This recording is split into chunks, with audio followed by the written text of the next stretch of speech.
네, 반갑습니다. 저는 민중당 국회의원 김종훈입니다. 오늘 또 이 자리에서 안타까운 마음으로 이 자리에 서 있습니다.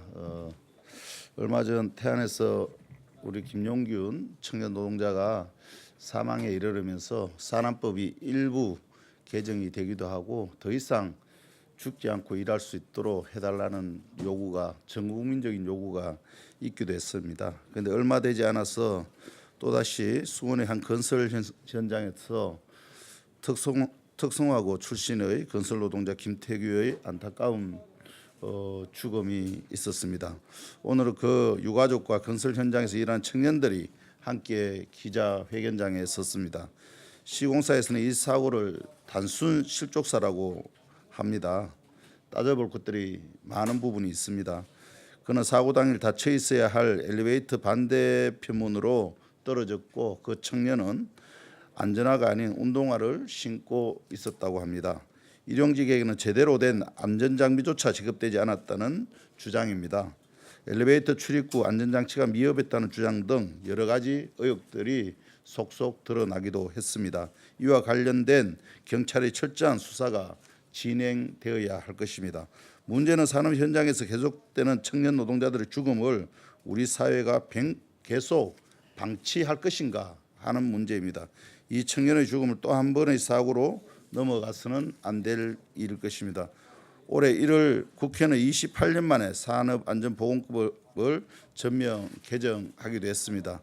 그러나 일명 김용균법이라 불리지만 이 법은 안타깝게도 김용균과 같은 청년들의 죽음도 고 김태균님과 같은 죽음도 막지는 못했습니다. 위험 업무에 대한 외주화를 전면 금지하고 중대 산재 사고를 발생한 사업주에 대한 처벌도 강화하는 실질적인 대책이 있어야 할 것입니다. 저를 비롯한 정치인들과 노동계에서는 오래전부터 산업안전보건법의 강화와 함께 기업살인처벌법을 주장해 왔습니다. 노동자의 생명을 지키는데 국회가 좀 더 관심을 갖기를 바랍니다. 오늘 이 마음을 담아서 여기 함께하신 분들의 의견을 좀 듣도록 하겠습니다. 먼저 기자회견 취지에 대해서 청년전태일 김종민 대표님께서 말씀해 주시겠습니다. 시간이 짧아서 간단하게만 말씀드리겠습니다. 지난 4월 10일 날 청년 노동자 김태규가 사망했습니다. 그리고 이 사망한 이후에 이제 경찰과 고용노동부의 초기 수사가 굉장히 부실했습니다. 그래서 그 죽음이 사실은 이제 은폐가 될 것 같은 위기감에 저희 청년 노동자들, 특히 김태규와 같이 건설 현장에서 일하는 30대 청년 노동자들이 오늘 나섰습니다. 이게 남의 죽음이 아니라 나와 같은 동료의 죽음 같다라고 하는 취지로 모였고요. 그리고 유가족으로서 김태규의 누나가 오셨습니다. 어머니가 원래 오시기로 하셨는데 어저께 급하게 응급실에 원래 지병이 심장병 때문에 실려가셔서 오늘은 참여를 못 하셨고요.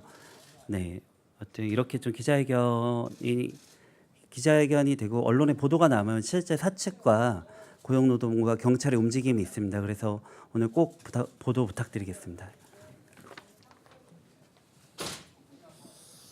예, 바로 이어서 우리 김태규 청년의 죽음 이후에 언제든 이렇게 죽을 수 있구나 해서 악몽 꾸고 잠도 제대로 이루지 못한다고 합니다. 우리 또 다른 청년 건설 노동자입니다. 나두일 씨의 발언을 들어보겠습니다. 네, 안녕하십니까. 저는 건설 현장에서 일하고 있는 김태규 씨와 같은 청년 노동자 나두일이라고 합니다.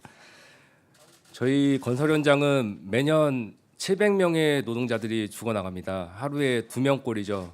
이것은 전쟁터보다 더 위험한 곳에서 저희 청년 노동자들이 아무런 장비도 없이 일한다는 것입니다. 놀랍게도 전체 산재 사고의 60%가 건설 현장에서 발생하고 있습니다. 특히 부실한 안전관리와 하나만한 재발 방지 대책들이 이러한 비극을 계속 이어져 나가고 있는 것 같습니다. 건설 노동자 김태규 씨가 죽은 현장을 보셨습니까? 수많은 불법과 다단계 하도급 그리고 빨리빨리 재촉하는 건설사들의 입장만으로 안전 부실이 난무하고 그곳에서 누가 죽지 않을 수 있을까 저는 생각하고 있습니다. 김태규 씨와 같은 우리 청년 노동자들은 김태규 청년의 억울한 죽음을 보며 분노를 참을 수 없었습니다. 경찰은 사고가 발생하자 단순 실족사라며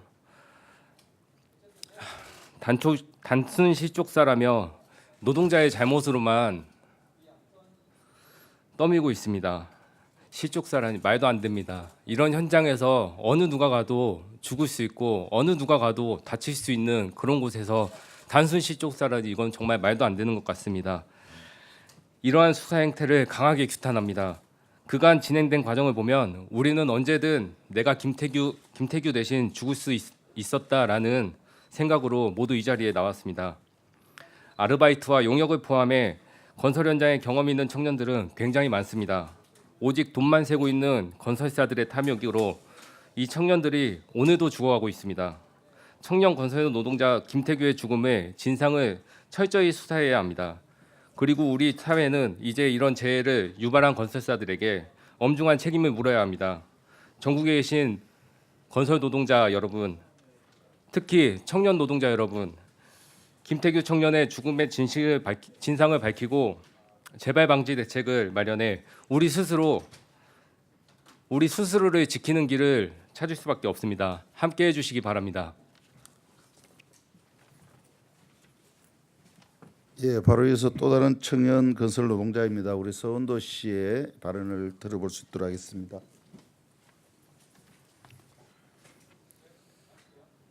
저는 서울건설노조 조합원 서원도입니다.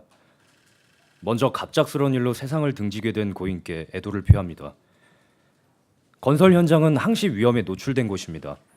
그래서 각 개인은 안전에 각별히 신경을 써가며 자신뿐만 아니라 현장에서 함께 일하는 다른 사람의 안전까지도 고려해가며 일을 할 수밖에 없습니다.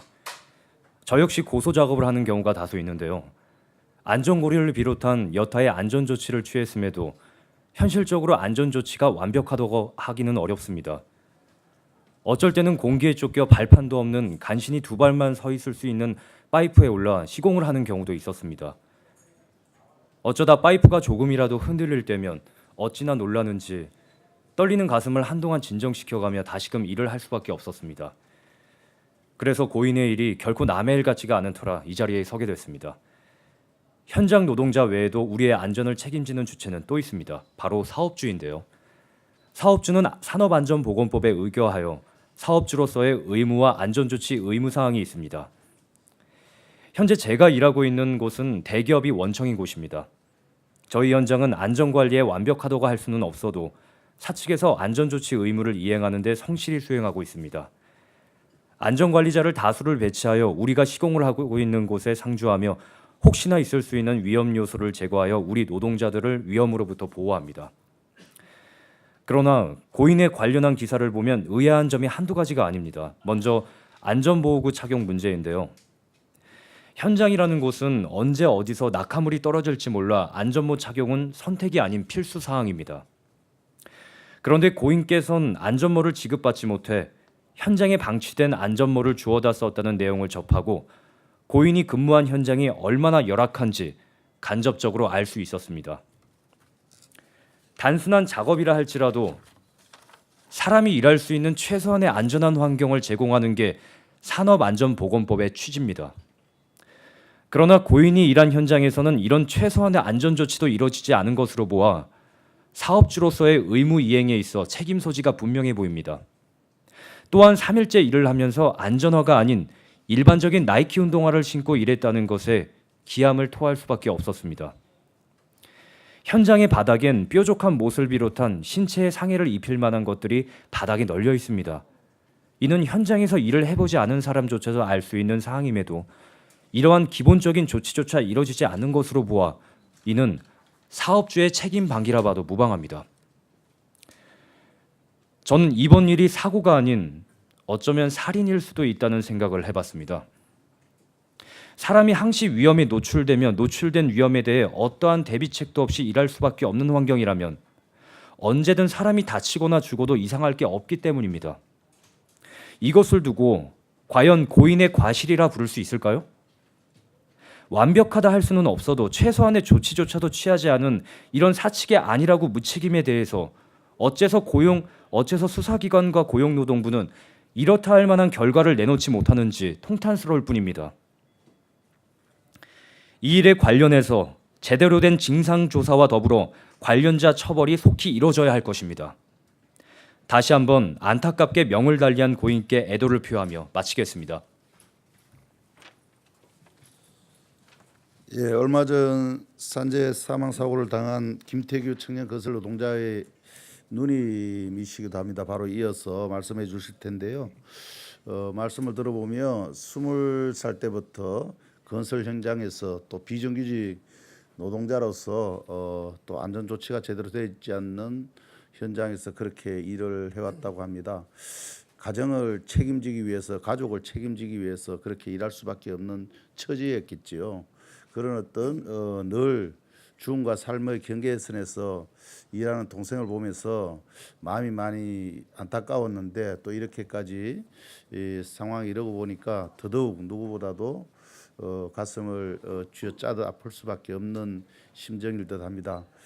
김도연 우리 그 김태규 청년건설 노동자의 누님을 모시고 말씀을 들어볼 수 있도록 하겠습니다.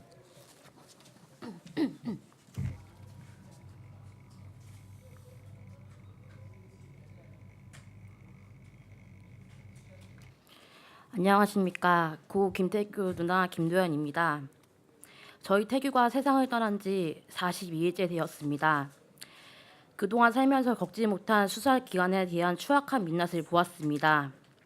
지난 4월 25일 이곳 국회 정론관에서 저는 1차 기자회견을 하였습니다. 이후 수사기관에 대해 철저한 투명한 재수사를 요청했지만 4월 29일째 되던 날 형사와 통화를 하였습니다. 담당 형사님과 통화하였을 때 형사님 같으면 20m 아래로 추락했을 시 어디에 연락을 취하겠냐는 저의 질문에 당연히 119에 취하겠죠 라고 하셨습니다. 이후 답변은 떨어질 상황은 전혀 중요한 게 아니다. 어디다 신고했는지도 중요하지 않다고 하였습니다. 이후 수사는 이루어지지 않았고 5월 2일 검찰에 송치되었다는 문자 하나만 남겨두었습니다. 고용노동부에서도 어떠한 연락을 받지 못하고 유가족을 회피하고 있습니다. 4월 15일 제가 현장에 방문하였을 때 현장 관계자들로 인해서 5층에 있던 엘리베이터는 1층으로 내려져 있었습니다. 그날 현장에 있던 근로감독관분과 담당 형사분은 현장 관계자들로부터 엘리베이터가 내려진 사실조차도 인식하지 못하였고, 근로감독관에게 물어봤을 때 원칙적으로 작업중지 명령이 붙어져 있는데 운행해도 되냐는 저의 질문에 원칙적으로는 안 된다고 하였습니다. 증거 훼손과 증거 인멸로 제대로 된 작업 동선조차 엘리베이터 운행도 하지 못한 채 서로 회피와 책임 전가를 일삼는 두 기관을 보았습니다. 왜 저희 유가족이 슬퍼할 시간도 없이 8일 동안 밤을 새가며 저희가 이 사건에 대해서 조사를 하는지 모르겠습니다. 제가 이번 사건으로 인해서 느끼는 점은 유가족의 알 권리를 무시한 채 돈 없고 백 없는 사람은 이렇게 무시당하고 기만하는구나. 정말 두 기관을 보면 너무 헛살았구나라는 생각과 민중의 지팡이는 썩어 문드러졌다는 생각이 들었습니다. 대한민국 수사기관을 증오하게 되었고 추악한 민낯을 보았습니다. 아직 부검 결과도 못 들은 채 저희 태규는 검찰에 송치되었습니다. 저희 태규는 3번 죽었습니다. 첫 번째로 차디찬 바닥에서, 두 번째로 많은 의혹들과 정황들로 몸에 칼을 드는 부검을 하였습니다. 세 번째로는 고용노동부와 경찰에게 죽임당했습니다. 은하종합건설은 이미 가실치사는 이미 입증되었습니다. 하지만 은하종합건설은 명백한 기업 살인입니다. 번복되는 현장 관계자의 증언 속에 5층에서 어떤 일이 있었는지 명명백백하게 밝혀주십시오. 동료가 엘리베이터에서 쉰다고 하며 위험하니까 나와서 쉬라고 했을 정도로 엘리베이터의 위험성을 알고 있었을 저희 태규가 혼자서 뚝 떨어져서 죽었다는 사실을 믿을 수 없습니다. 이 일은 저희 태규 일만이 아닙니다. 한 가정의 가장과 누군가의 아들이 될 수 있다는 생각이 들었습니다. 저희 태규가 어떻게 죽었는지, 무슨 일이 있었는지 철저하고 공정한 특별 감독을 요청하는 바입니다. 명명백백하게 밝혀주시기 바라겠습니다. 감사합니다.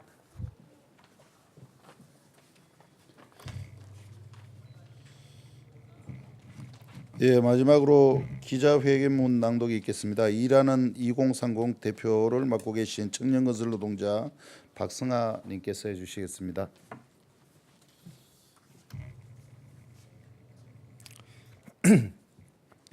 예, 일하는 2030 대표 박승아입니다. 2019년 4월 10일 경기도 수원항 건설 현장에서 떨어진 김태규가 사망한 지 41일, 오늘로서 42일이 됩니다. 김태규는 특성화고 졸업생 출신으로 20살 졸업 이후 단 한 번도 일을 쉰 적이 없었고 비정규직으로 일하다가 건설 1호 노동자로 일한 지 3일 만에 사망했습니다. 고 김태규는 누가 죽였습니까? 김태규는 현장에서 안전모를 지급받지 못했습니다. 전화도 지급받지 못했습니다. 안전교육도 받지 못했습니다. 시공사에서는 용역 노동자들이 자주 바뀌기에 안전화를 지급하지 않는다고 얘기했습니다. 최소한의 안전관리와 일용직 건설 노동자의 죽음을 저울질한 결과는 불법 화물 엘리베이터의 문을 열어 낭떠러지를 만들었고 그 틈으로 젊은 건설 노동자를 밀어넣고 말았습니다. 25살 청년 노동자에게 도대체 무슨 명령을 했길래 그가 20m 낭떠러지로 낙엽처럼 떨어졌는지 알 수 없습니다. 경찰은 유가족에게 실족사로 이야기하며 이 죽음을 김태규 개인의 잘못으로 단정짓고자 했습니다. 또한 고용노동부는 사측의 증거인멸을 사실상 용인했습니다. 또한 이들 수사기관은 아들을 잃은 어머니에게 아무것도 알려주지 않았습니다. 유가족은 사고가 난 지 40일 지난 현재까지 김태규가 추락한 당시의 진실이 무엇인지 아무것도 모르고 있습니다. 우리는 이렇게 묻겠습니다. 용역 노동자, 건설 노동자, 청년 노동자 김태규가 무슨 잘못을 했습니까? 김태규 청년의 죽음은 남의 일이 아닙니다. 2019년 4월 10일 오전 8시 고색동 1056번지 아파트형 공장 5층 화물 엘리베이터, 그 자리에 누가 있었더라도 죽음을 당했을 것입니다. 지난 수년간 구의역 스크린도어에서 태안화력발전소에서 그랬던 것처럼 말입니다. 오늘 우리 청년 건설 노동자들은 절박한 심정으로 이 자리에 섰습니다. 우리는 이렇게 요구합니다. 첫째, 은하종합건설과 고색동 1056번지 김태규 추락사 현장에 대한 특별 근로감독을 요구합니다. 우리는 그동안 진행된 경찰과 고용노동부의 조사를 신뢰할 수 없습니다. 검찰의 철저한 수사를 요구하는 한편 지금이라도 특별 근로감독을 통한 명확한 진상규명, 이것을 요구합니다. 그리고 둘째, 산업안전보건법 전면 개정안의 시행령, 속칭 김용균법을 강화해야 합니다. 27개 건설기계 4개 항목만 적용하면 건설 현장에서 죽음을 막을 수 없습니다. 더불어 이번에 입법된 산안법 전부 개정안 67조에 따르면 대통령령으로 정하는 건설공사의 건설공사 발주자는 산업재해 예방을 위해 건설공사의 계획, 설계 및 시공 단계에서 다음 각호의 구분에 따른 조치를 하여야 한다고 했습니다. 이는 최소한의 안전장치를 마련한 것입니다. 그러나 정부는 시행령 56조에서 이 법의 건설공사는 총 공사금액 50억 이상의 공사이다고 밝혔습니다. 기준을 50억으로 정한다면 김태규처럼 공사 금액이 적은 회사에서 일어나는 건설 노동자 산재 사망을 막을 수가 없습니다.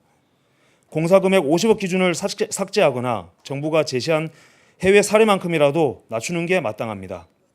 그리고 마지막으로 셋째, 중대재해기업처벌법을 요구합니다. 제주 실습생 이민호가 일했던 제주 레크레이션 사장은 이민호 사망 후에 법원으로부터 집행유예를 받았습니다. 강도 높은 처벌 규정이 없는 현행법으로는 건설 노동자들의 목숨값과 안전비용을 저울질하는 업주들의 만행을 막을 길이 없습니다. 노동자를 죽인 회사와 사업주를 처벌하는 기업살인처벌법이 반드시 통과되어야만 합니다. 청년 건설 노동자 김태규의 죽음을 철저히 수사하라. 이 법안보다 후퇴한 김용균법 시행령을 재개정하라. 노동자를 죽인 기업과 사업주를 처벌하는 기업살인법을 입법하라. 이것이 바로 유가족과 저희 청년 건설 노동자들의 요구입니다. 이상입니다. 예, 감사합니다. 기자회견을 마치면서 우리 이 앞에 있는 청년들이 또 우리 노동자들이 죽지 않고 안전하게 일할 수 있도록 많이 관심 가져주시고 오늘 많은 보도를 부탁드립니다. 함께해 주셔서 고맙습니다.